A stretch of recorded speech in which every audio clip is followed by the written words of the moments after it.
Well, hello, beautiful people or person. You're welcome to this week's episode of Fortizo, a weekly podcast where we embark on a journey of illumination, enlightenment, and transformation. We all have a picture or an idea of our most authentic version or our most authentic selves, or what you call a higher version of ourselves. However, this version of ourselves can only appear or surface through an operation within us. It's what we term as metamorphosis or transformation. Certain people call it personal transformation. But true and lasting change is only available through the operation of a substance, of light. And light not as a substance, permit me to say, light not as a substance, but as a person, logic, and mechanism. So it is through the operation of light that we can enjoy or encounter this lasting change, or what we call metamorphosis. The entrance of sufficient light into a place or person is what we basically call illumination.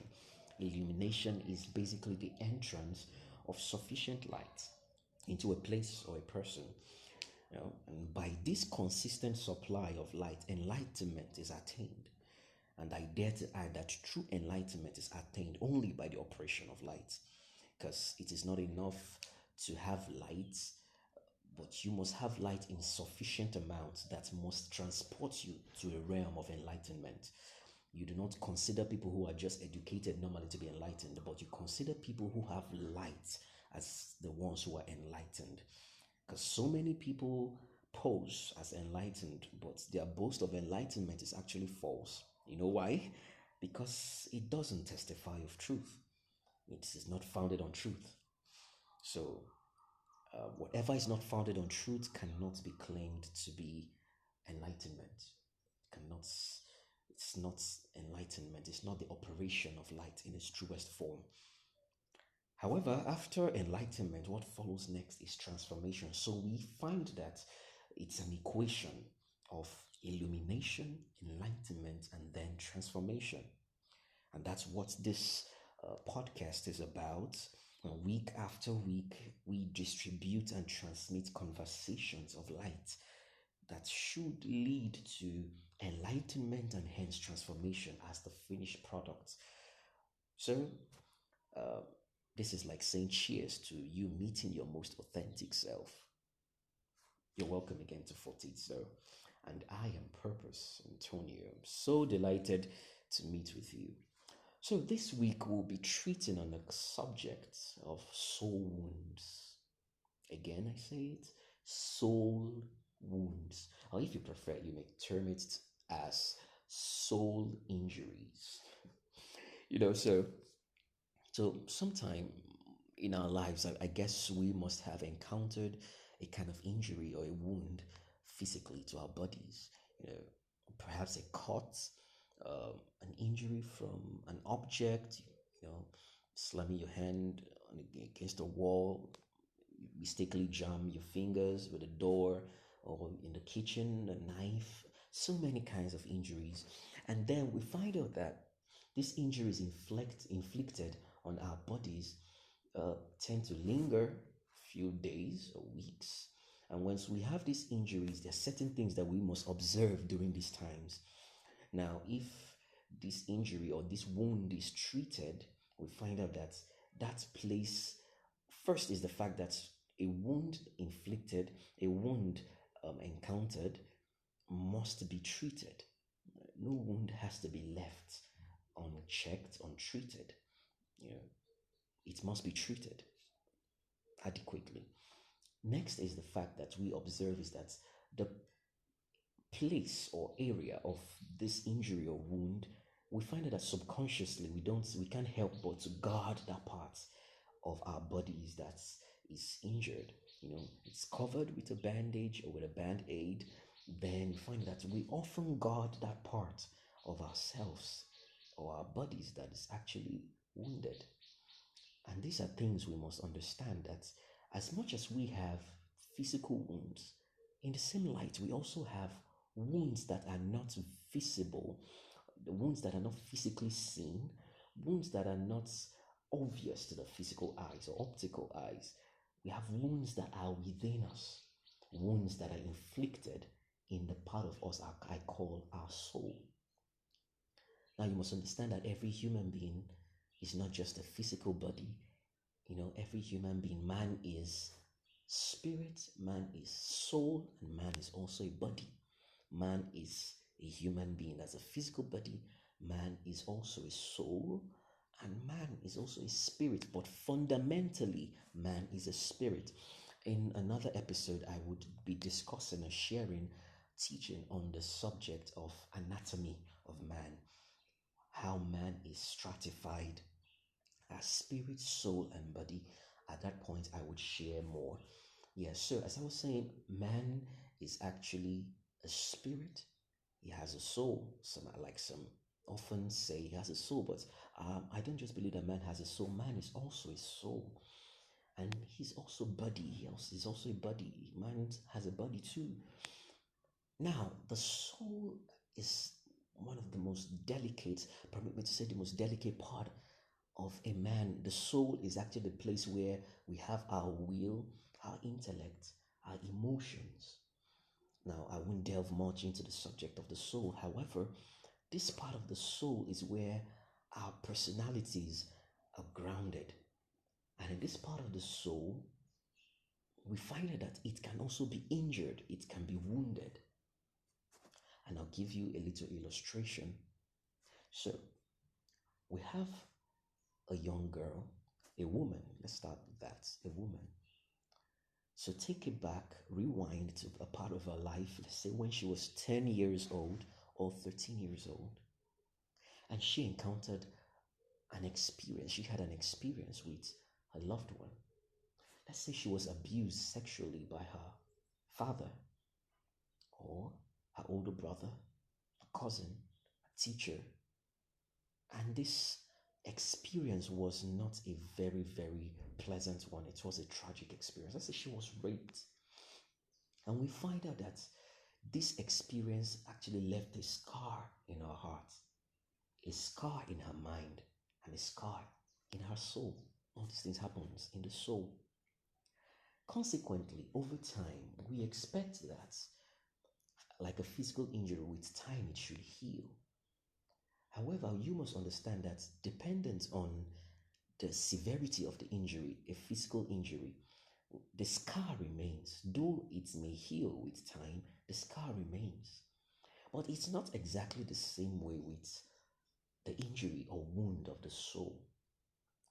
You find that after this wound, after this incident that happened to this girl or this lady, over a number of years, you find out that this lady becomes defensive or apprehensive when it comes to men. You find out that this lady all of a sudden wants to be independent. She doesn't trust men. She believes all men are scum. She believes no man is responsible. And would you really blame her? The very men that she trusted first actually disappointed her, actually betrayed her, actually took her innocence away from her. So how could she possibly trust men on the outside? Let's say this again with another guy. You have a man, and while he was young, he always saw his father beat up his mother and treat his mother like trash.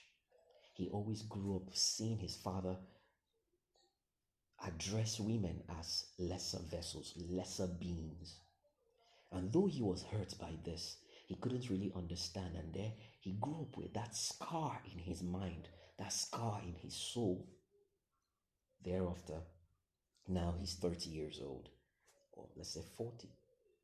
And every single person he gets in contact with, every single lady or woman he gets in contact with for relationship, he just can't help but treat them as trash because there has been a wound to his soul, a scar to his soul that has created a pattern of behavior.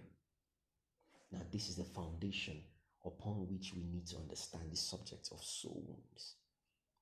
So we often find certain people with certain behavioral patterns, with certain characteristics, with certain behaviors, toxic behaviors. You find certain people, you wonder, why does this man treat women so bad? Why does this man have very little regard for women? Why does he verbally abuse and physically abuse women, emotionally abuse women? It didn't just begin. What we see as his behaviors, toxic behaviors, are just effects. What you call, they are symptoms of something deeper. They are results. However, these things that we see on the outside are functions of root causes that began from childhood. So, you find out that this wound that was inflicted in his soul left a dent in his mind that therefore created a way of behavior, a system of thinking. This man will never see women anything less or anything more than his mind, what his mind has framed, unless something drastic happens to that thing in his soul, that wound in his soul. So, just like we saw the analogy with a physical wound, if it is not properly treated, it would fester and it may result to something else. So, like I said before, when you find people behaving in toxic ways, it's not because of just the behavior, it's because of something that was inflicted right from childhood, a logic that they adopted, an experience that they had that created a wound in their soul. So, what is the first reasonable thing to do? First is to address the wound. Just like our sister or the lady that doesn't believe any man is worth her time, that just wants to be independent. And when you see this lady being so independent, achieving so much, you become inspired. Like, this is such a wonderful woman that wants to do so many things. She's so driven, passion driven, goal oriented. However, you won't really know that underneath what sponsors that seeming passion is not the desire to achieve more or to become her most authentic self, but a desire to not be a victim to any man, to not be a captor, to not be a captive rather, to not be vulnerable, to not be at the mercy of any man. Now, this may seem good, but if that area is not addressed, she will not see the best version of herself, and she will not enjoy the blessing of having a man, either as a friend, as a husband, as a colleague in her life. So, we have to address the fact that the wound must first be healed. That is the first place to be. That is the first thing to address. And how do we do this?